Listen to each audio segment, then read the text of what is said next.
Yo, what's up everyone? This is Looca. I am just going to be talking about Electrocute Aatrox. I'm going to be talking about why it's the best build, in my opinion. How I got to Challenger on Uni with it, even though it's a meme server, of course, right? I'm going to be looking to do a climb on EOS next season, which is tomorrow. And why I think it's the best build. Firstly, Electrocute Aatrox. What is the build? The build is Electrocute. You go Sudden Impact. You go Sixth Sense, Treasure Hunter, Triumph, and Cut Down, double adaptive, and scaling HP. Now you can go bone plating in some matchups, such as in Riven against Set, against Tryndamere, right? These champions who can force big trades onto you and kind of one-shot you if you don't have any defensive runes whatsoever. So I like to go that against those champions. Otherwise, you just go this. Now let's cover everything really quickly. Why Electrocute? Electrocute because it's a flat amount of damage based on your levels, and it deals a shit ton of damage. It's early game a lot and scaling a lot as well. Later on, if you do QW Ignite on someone, they'll most likely die if you have a lot of damage and a lot of lethality. Stun Impact is very good because this is a 10-second cooldown with true damage, and it deals true damage every time you deal damage to someone and dash while dealing damage. So like this, right, deals 40 extra true damage, but it also works with Ignite, so you can, for example, Ignite someone, E forward, and it will deal more damage if it has cooldown, of course, right? That's why you go Sudden Impact. It's just extra damage. Sixth Sense is very good because often you're trying to cheese people in bushes. Like, for example, you might go here and then you go here, and then when someone walks back the lane, you just one-shot them.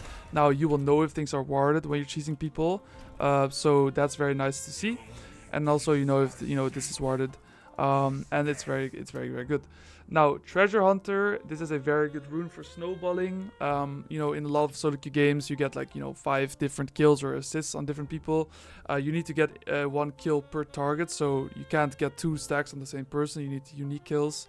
But yeah, you get 450 gold from Treasure Hunter, and Triumph also gives you 20 gold per kill or assist, so this will also grant you a lot, which helps you snowball even further, right? I mean, a 500 gold lead allows you to win side lane, and then with that side lane winning, now you can take jungle camps and even further your gold lead even more, right? So it's very good for snowballing. And then Cut Down. The reason I go Cut Down instead of Last Stand is because as Aatrox, someone at 50% health is usually in one-shot range, especially when you go this setup. So the reason I go Cut Down is because since they're already in one-shot range, why not bring them into one-shot range more easily, right? So this is why I go Cut Down. It has a lot of value, except against champions with a lot of healing, such as like Aurelia, right? This champ will always be, above 60% health, so in theory should have more value, right? But it doesn't, because she's never going to go low HP, and she will all-in you from full HP, so you need to go like Last Stand, for example. Now, the reason I believe the full lethality Electrocute build is better than Conqueror is simply it promotes high skill. If you hit all your abilities, the damage per ability is a lot higher, and the value per damage point is a lot higher with Electrocute. With Conqueror, you get away with making more mistakes. If you mess up your Qs, with Conqueror, you're going bruiser build, so you have more HP. You're allowed to miss more Qs because of the fact that you get more rotations in. But with Electrocute, you're squishier, but you also deal a lot more damage, so it promotes very high volatility, which means that if you're really, really good and you hit everything, then Electrocute build is superior, just objectively speaking, right? Now, there are still games where I would play Conqueror and go bruiser build. They're rare, but if I have, let's say, a tank in my team like Sejuani and a Nautilus maybe, and the enemies have at least 3 midi champs, then I would say I'll go, depending on my matchup, if it's Shen or Jax, I'll go Shojin first. Otherwise, I'll go Thunder Sky first. And then after I get Thunder Sky, I'll press tab, I'll look at the scoreboard. If the enemies are not fed, I'll go bruiser build. If they are fed, that means that I probably have to build some damage, otherwise I'm not going to kill anyone and get any shutdowns. So then I'll pivot from Thunder Sky into full damage build still, which would usually look like, for example, I'll go Profane Hydra second, right, after Thunder Sky first. Now, the build you go with Electrox is it's really a bit, it varies from game to game. Some games you go Edge of Night first. For example, against Vayne, Edge of Night is very good because she can't E you anymore, and you can just kill her whenever you want. Against most range champs, Full Take is very good because once you get into your auto range, you can just auto them once and then W them and then Q them, and now they're dead. Other than that, Profane Hydra is very good. in most matchups. Here's the thing, right? Like you kind of want to go Profane Hydra unless they're ranged, therefore you go full take, or unless it's Vayne, therefore you go Edge of Night. That's kind of your logic, you know. And then there's also some other nuances, such as when you're playing against a let's say champion with let's say a Riven, right, who having a lot of lethality against Riven. I mean, it's fine, but you can't really, she can force trades onto you, and that's why Eclipse is good. And also Eclipse allows you to poke people on a turret, allows you to do trades where you kind of play more aggressive. It's kind of hard to explain, I'll try my best. Eclipse is nice for champions that can force the issue, right? If they can force a trade onto you, Eclipse is better, because usually against champs that can force trades onto you, if you don't trade back, that means that you're going to lose the trade, and they can either 100-0 you afterwards, or you know, you don't really have much agency. I'm having trouble explaining this, but essentially the shield from Eclipse, it allows you to take trades that you otherwise wouldn't be able to, if that makes sense.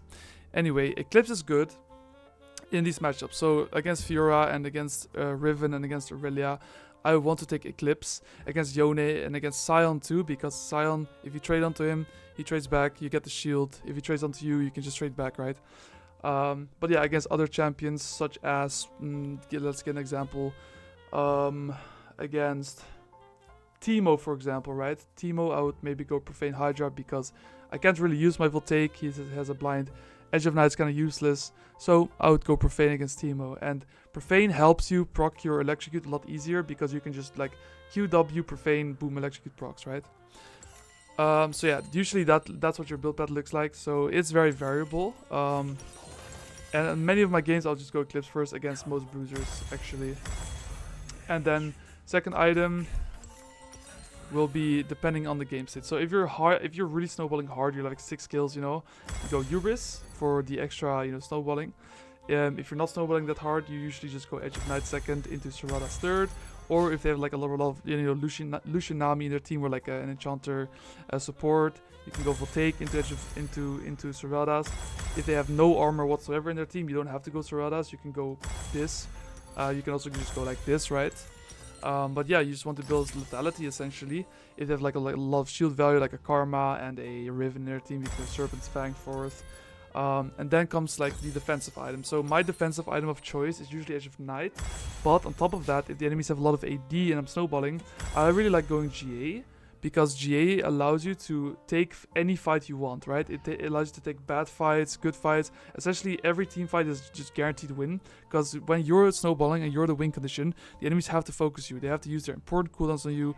And when they use, like, let's say 3 or 4 ultimates on you and you still have your GA, now your team can win the fight because you're soaking up all these important abilities. Which, that stance is also decent at doing that, but not as good when you're snowballing. So yeah, that's why I like going Guardian Angel, and then usually Serata's. Serata's has more value the more armor the enemies have. Usually they're buying more armor when it's later into the game, so ending your build with Serata's is sometimes valid. But if they're starting to stack armor already, I would say buy Serata's as soon as possible, because you'll notice a massive difference in your damage when you build Serata's. Okay, now the playstyle. Playstyle is very simple, right? In laning phase, you're just constantly looking for trades that are very simple. You just walk into Q range, you just do QW, Q, and then you proc Electrocute just like that. But you can also proc Electrocute with a different combo, which is QW Ignite, right? That also procs Electrocute. You can even, like, you might even miss your first Q, and then you Q forward like this, and you just do that, and that procs Electrocute too. And the range for kills is crazy. You have so much kill range. I'll show you. I'll show you the kill range you have. So essentially, the threshold for when someone is going to die is extremely good. Like if someone's 50% health, they're already in execute range. And for example, if we look at this clip, right? I just have a bunch of clips here. I'm just gonna show you.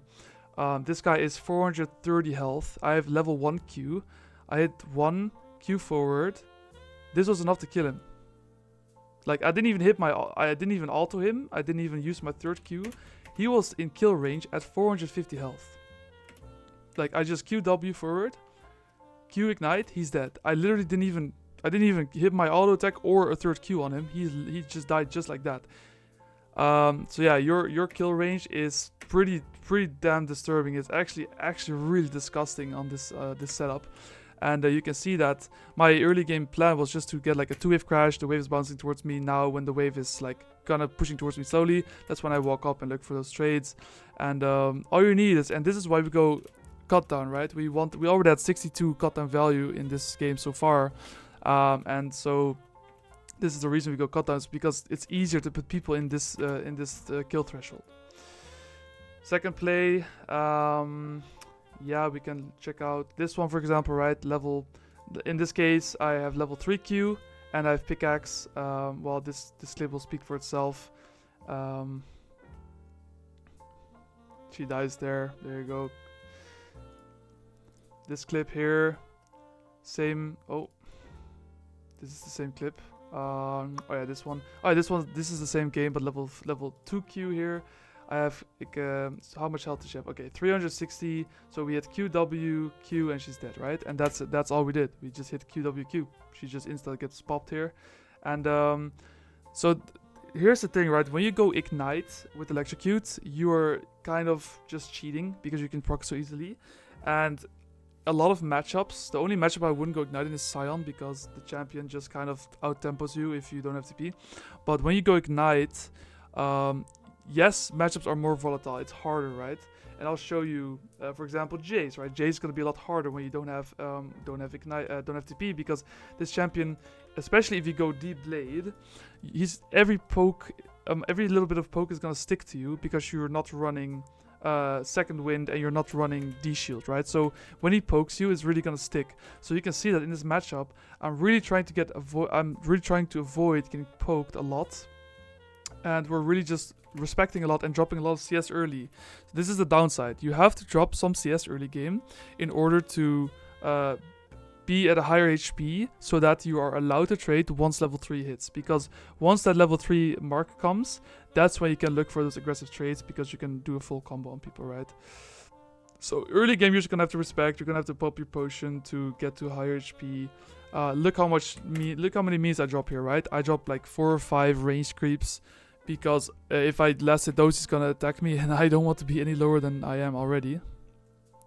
So yeah, we got 4 CS so far. Now we're hit level 3, and this is where we can look for those juicy trades, right? So the moment he steps up and goes 1 centimeter too deep on me, I'm just gonna EQ forward and just force the issue on him, right? So here, that's what he does. You can see what I'm looking for here is these minions dying, so I can hit my W very easily. So I EQ forward. I kind of mess up my second Q, and I also mess up my auto attack. So imagine if I didn't mess up my combo here, right? Imagine if I didn't Q too early, and imagine if I didn't accidentally auto the creep here, which is, it's crazy that I autoed it, by the way. This trade would be, I mean, he would be 300, maybe 360 health right now, right? And I can see he trades onto me very hard. I just pop my ignite on him. I just flash forward and I aura check him, because for some reason my auto attacks don't work this game, but it's all fine. Yeah, he almost died in 1 rotation, didn't he? Yeah, for example, in this game, right? Like here, I hit level 2 before him, and this is something that you really want to do as Aatrox in range matchups. You want to kind of sit in the bush, and you want to go in and outside the bush to hit level 2 first, like this. But now I know I level up on the next melee creep, so prior to leveling up, I leveled up before that because I got a kill level 1, but I didn't spend my gold, of course, right? So it doesn't really matter that I got the kill yet. So I walk up before I level up, and now the combo is very simple. You just Q, then you walk into W range, you auto Q2, you Q again, and then you finish it up with an auto. Now a lot of people, what they would do here is, you know, they would auto 1 more time here, and then they would Q. But the problem with that is then you don't guarantee your Q to land, because they're not airborne, they could flash it, right? Potentially. This guarantees your damage to land, and then your Bluetooth auto attack will be able to land as well. And now we're just looking to kind of do this thing, right? We kind of pull it, we after crashing the wave, we go into the bush, and then we make sure the wave is pushing towards us. And now if he walks up for CS, we're going to come out of the bush and just EQ forward, hit a W, and because of Electrocute, he will die here 100%, right? Boom, Electrocute. We had 2 Qs and one W, and that's enough to kill him. Okay, so the way I play my matchups is usually it's the same formula. I either get priority or I don't, and that depends on the matchup. A champion that's weaker than me, I'll try to get prio, such as like into Mordekaiser, but a champion that's notoriously strong level 1, such as Tryndamere or Riven, I'll still try to get prio, but if they play well, I'm gonna give it. This time I run Bone Plating into Tryndamere. See, I'm trying to get priority by queuing his wave, but then he does a trade onto me. I have Bone Plating, so I absorb basically all his auto attacks, right? And now the wave is slow pushing into me, and this is exactly what I want. I want the wave to push towards me because I want the wave to crash into my tower, and after the wave starts bouncing back, that's when I can start playing aggressively because I'm a lot closer to my tower. It's hard for him to find trades. So here, this is usually where I start getting my Bone Plating back up because my Bone Plating has like a certain amount of cooldown that comes back up right when the bounce happens, right? And here, all I do, and this is really just like a fundamental thing, is I always just try to get my level up timer before my opponents, right? So I'm looking at the creep that my creeps are focusing, which is the one on the left. So I'm gonna kill the one on the left, and then get my level 3. And now a couple seconds before he levels up, I leveled up. And now I just forced the issue. I just literally just E forward, and I even, like a dumbass, missed my first Q. And you might think this will be close. It's not close at all. I just Q him again, W auto ignite him, and now look, it's not even close. You know what I mean? Like he just gets one tapped, and I just kill him. And the reason it's so easy to kill him is because he's so far away from his tower, and even if the trade goes badly, I can still play somewhat safe because I'm close to my tower. But yeah, I don't even hit my abilities like that well, and I still just not even close, And this is really just the formula for me to win the level 1. Now, after level 1, this is where things get spicy, because the wave is starting to push towards me now after we got the crash, right? And here, this is where, the good Aatroxes get separated from the less good Aatroxes. First things first, if your jungler is coming towards you, you want to stop this from crashing by all means, right? So he wants to crash this wave in order to escape the gank. Because if he doesn't crash this wave, it's going to be, frozen in front of my tower, my jungler's here. So I need to trade my HP in order to have this be a good wave state. Even if that means that I must play very cocky against a Tryndamere who has, full fury and has everything up. Here you can see I even mess up my E. I accidentally E forward because I'm a dumbass part 2, right? I think, I E forward because I'm a massive dumbass. Doesn't matter. The intent here is good, to trade because, and why are we trading? Because our jungler is coming topside, and therefore we have to make sure this wave doesn't crash. And now, because he has no summoner spells that I forced earlier, if my jungler comes like this, this guy is just barbecue chicken, you know what I mean? He is just barbecue chicken. Really important here that I try to get my recall off, but it's hard to get my recall off because right when I wanted to base, Echo came, stopped me from holding the wave and basing, so now I'm going to have to play out this bounce with very low HP, but realistically I'm going to hit level 6 before Tryndamere. He doesn't have any ways to get on top of me. If he E's on top of me, I just W and want to run away, So I'm not too scared about Tryndamere stopping me from crashing. Even if he tries to do that, I'll just fight him level 6, So there's another fight here. I pushed my wave before I joined the fight. The fight is starting. Let's go all the way back here. It's already starting, right? If I join this fight, I'm never going to be able to crash my wave efficiently. So if I want to join Kiana, I can. But I always want to prioritize pushing my wave before I join. So that's what I do. We join the fight, and now Tryndamere joins. But he makes the mistake of not catching his wave first. So now, whether this fight goes bad or good, it doesn't matter. It's always beneficial for me, because even if I die here, the wave will slow push towards me, and I take a weighted ults, right? Calculate ults weighted towards my benefit. Because whether the player goes well or not, doesn't matter. Play's still good for me, wave's pushing towards me. Does that make sense? Yeah, so this is where we get pickaxe, and once you have pickaxe as Aatrox, things start to get really ugly for the opponent, because you can just one-shot combo someone if you have Ignite, which we try to do to Syndra here. For example, we sit in the bush, and then we just try to one-shot combo her, right? If she doesn't flash my second Q there, she dies, and she knows it apparently, so I'll play to her. Yeah, we still kill her though, because now her flash is down, we saw it, and what we can do is, once her E is down, we can just Q flash forward, hit our thingy, we miss our second E because we're a dumbass again, right? But it's not even close, you know what I mean? It's just a free barbecue chicken. And then we get our treasure hunter stack, and now we're snowballing. Look how much gold we got from that one kill. You know, we went from 730 because we have treasure hunter, we went to, boom, 1050 gold, 320 gold for this kill, right? Oh, more than that. We have plus 70 gold. We went from what was it? Yeah, from 730 to 1130 gold, right? So we got 400 gold for one kill, which is not even a shutdown, right? So this is why treasure hunt is so good. We're just snowballing Omega hard, and she face checks us. We almost get her one hit, you know. This is the power of my champion. I mean, I'm sitting on 1500 gold and I still almost one-shot her. You know what I mean? So this is the power of Aatrox with Electrocute. This is a level 1 example against Riven. I'm trying to get priority, but I'm also trying to not fall for the trap, because, I mean, the trap against Riven is that her Q cooldown is a lot lower than yours. And once you're about this HP that I am now, I'm in lethal range essentially for the next 8 seconds. So yeah, but yeah, we're just trying to, you know, try to use our Qs on the wave, maybe get priority, maybe not. If Riven decides to give it, we can take it, of course. She's half HP from one trade, of course, with Electrocute. And here we have to walk away because she's looking for this Q angle, which we have to respect, right? And now, after respecting for a little bit, the wave will crash. And once the wave does crash into our tower, which, I mean, she didn't really push it fast enough, so it's not going straight into our tower, but it will still push towards her somewhat. Yeah, now every time she goes up for CS, we're just going to use her Q, and if she doesn't go up for the CS, she will lose the creep, right? So we're creating like, kind of like that dilemma. Here my Q ran out because I'm a dumbass, and she levels up because I'm a dumbass part 2. So she gets a good trade there.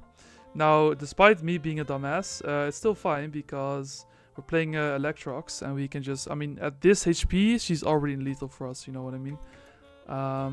You might not believe it, but it's true. And you'll see. Even if I don't hit my sweet spot, she's still in lethal range. So, yeah, at 570 HP, let's see, let's see before we hit our Q here, right? So at 500 HP at level 3, she's in lethal range. We buffer it, you know, we hit the Electrocute Ignite. Boom, she's dead. And people don't expect it. This is a crazy amount of damage, considering that we don't have a single ability up, basically, right? I mean, yeah, we have a third Q, but we didn't even hit the sweet spot. And then we just W auto attack Ignite, and we just suddenly deal her entire health bar, and she just flashes away. But you can't escape it, you can't escape it. So yeah, our lethal range is about 500 damage, if not more. We crash the wave, we get our pickaxe, right? Pickaxe spike is really, really good. Here we have to ward deep before we play aggressively, and then Nunu decides to gank us, so we decide to, you know, respect the gank. We get away with murder there. We almost died. And here we decide to fight the Riven. It was very close. We tried to stop her from crashing this, but it's hard. We see her use a lot of abilities here. I mean, look, if I hit the sweet spot here, she would have died. So it's a valiant effort, you know, with Electrocute Aatrox. Once you have pickaxe and like 2 points in your Q, you can already deal a racist amount of damage to people. I mean, this almost kills, you know. So yeah, now we're gonna catch the wave and recall, and we're just gonna hard shove the next wave, right? Because we want to make sure Riven has to be recalling here. We can assume that.